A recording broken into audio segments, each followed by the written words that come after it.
Prawns curry కోసం ఒక కడాయి తీసుకుని 3 టేబుల్ స్పూన్ ఆయిల్ యాడ్ చేసి కట్ చేసి పెట్టుకున్న 3 మీడియం సైజ్ ఆనియన్స్, 3 పచ్చిమిర్చి యాడ్ చేసి కొంచెం సాల్ట్ వేసి బాగా మిక్స్ చేసుకోవాలి.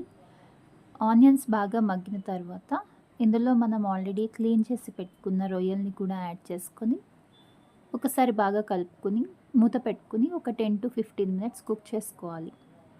10 to 15 మినిట్స్ తర్వాత మూత తీసి 1 టేబుల్ స్పూన్ అల్లం వెల్లుల్లి పేస్ట్ యాడ్ చేసి ఒకసారి బాగా మిక్స్ చేసుకుని 2 టేబుల్ స్పూన్ కారం, హాఫ్ స్పూన్ పసుపు, 1 స్పూన్ గరం మసాలా పౌడర్ కూడా యాడ్ చేసి బాగా కలుపుకొని ఇందులో 1 గ్లాస్ వాటర్ యాడ్ చేసుకోవాలి.